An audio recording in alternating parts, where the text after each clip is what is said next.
Assalamualaikum warahmatullahi wabarakatuh. Hai semuanya, kembali lagi bersama Ibu dalam pelajaran IPA. Hari ini kita masih mempelajari klasifikasi makhluk hidup, yaitu tentang taksonomi dan perkembangan sistem klasifikasi makhluk hidup.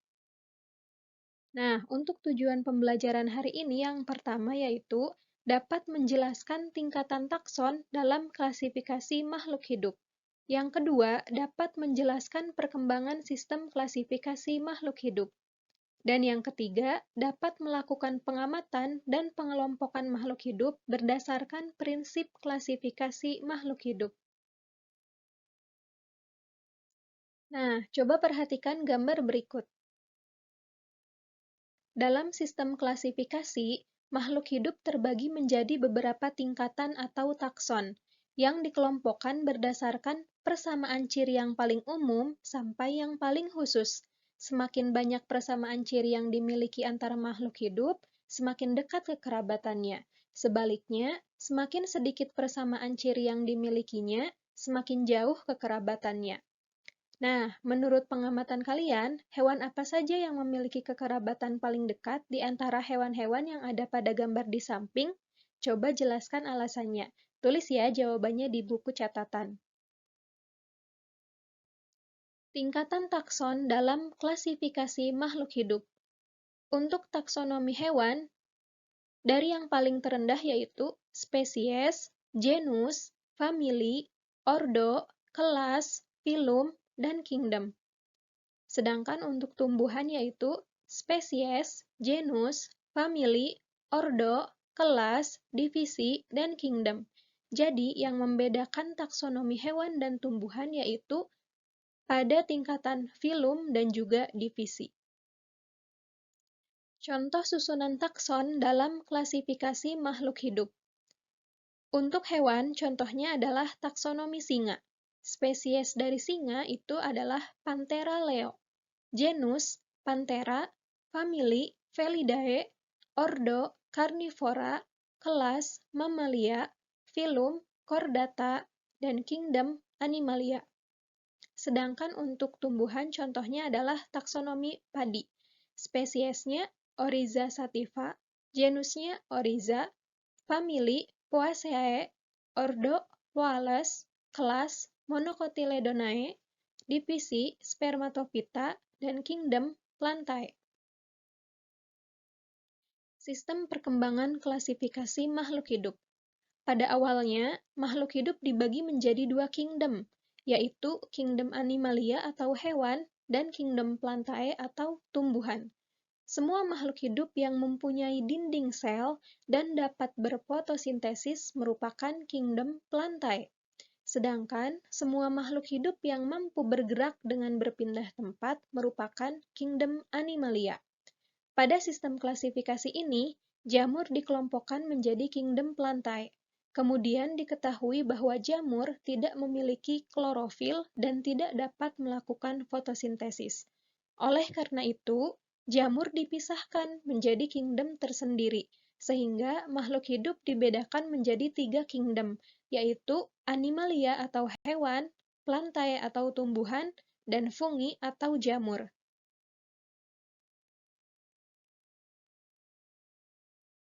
Setelah diketahui ada makhluk hidup prokariotik atau tidak memiliki membran inti, maka makhluk hidup tersebut dikelompokkan menjadi kingdom Monera.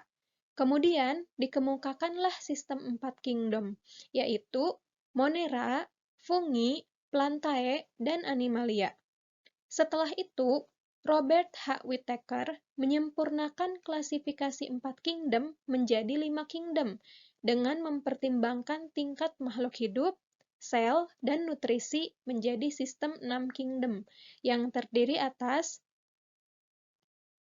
Monera, Protista, Fungi, Plantae, dan Animalia. Yang pertama ada kingdom Monera. Anggota kingdom Monera adalah makhluk hidup bersel satu yang tidak memiliki membran inti atau prokariotik. Pada umumnya, organisme ini berkembang biak dengan cara membelah diri. Anggota kingdom Monera meliputi bakteri dan ganggang hijau biru atau cyanobacteria.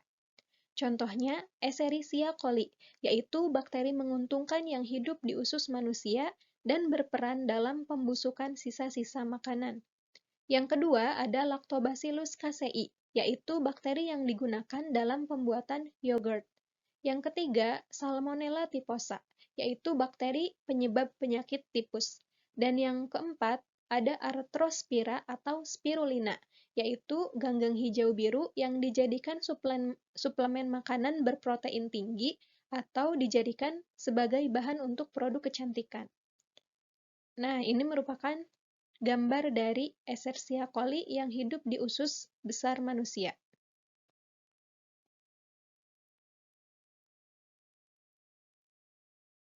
Yang kedua yaitu kingdom Protista.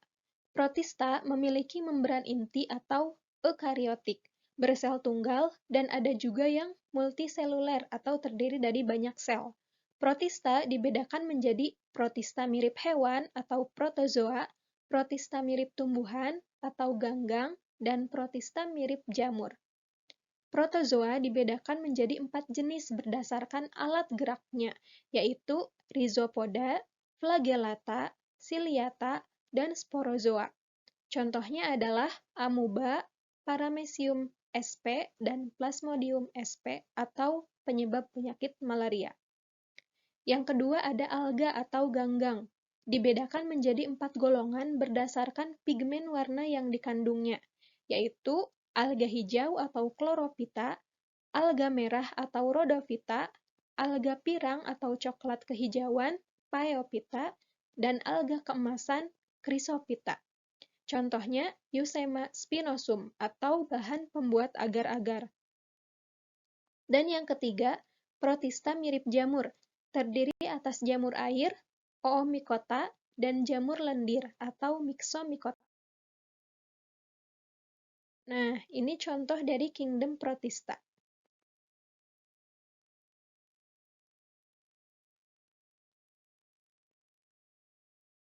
Yang ketiga ada kingdom fungi atau jamur. Jamur memiliki membran inti, dinding sel yang terbuat dari zat kitin, tidak memiliki klorofil sehingga tidak dapat berfotosintesis, dan tubuhnya tersusun dari benang-benang yang disebut hifa.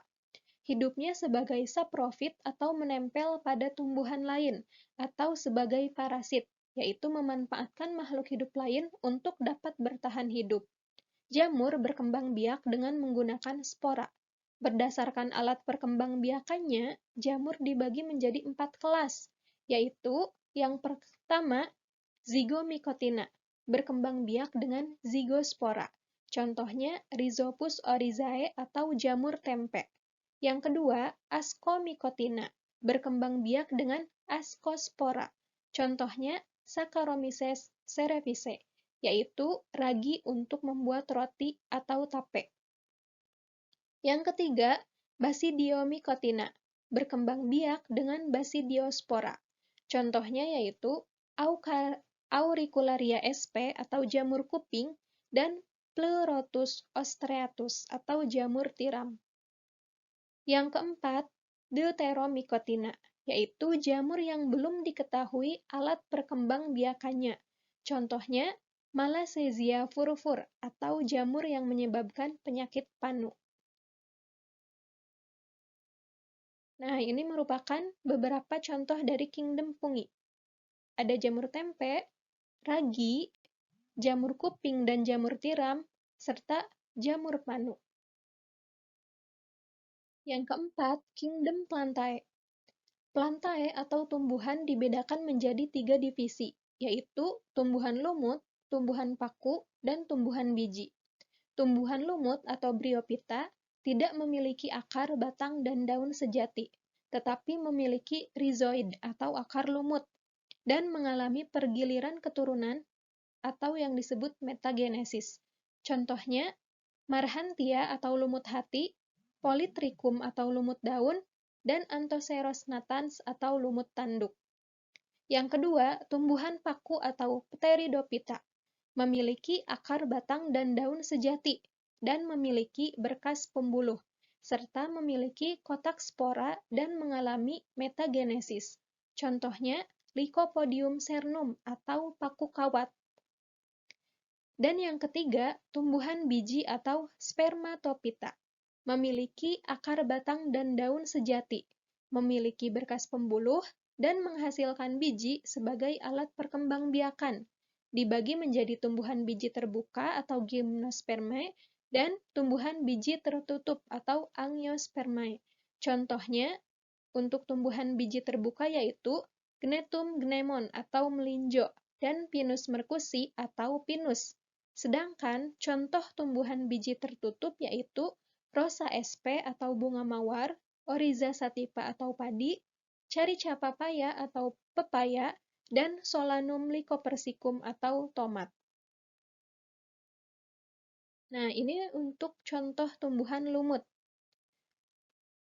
Ini contoh dari tumbuhan paku. Tumbuhan biji terbuka dan tumbuhan biji tertutup. Yang kelima dan yang terakhir yaitu Kingdom Animalia. Kingdom Animalia atau hewan memiliki ciri-ciri dapat bergerak bebas, tidak memiliki dinding sel, dan tidak dapat berfotosintesis. Berdasarkan ada tidaknya tulang belakang, hewan dibagi menjadi dua kelompok, yaitu yang pertama hewan tidak bertulang belakang, atau invertebrata, dibagi menjadi beberapa filum. Yang pertama ada Porifera atau hewan berpori, contohnya hewan spons. Yang kedua, Coelenterata atau hewan berongga, contohnya ubur-ubur.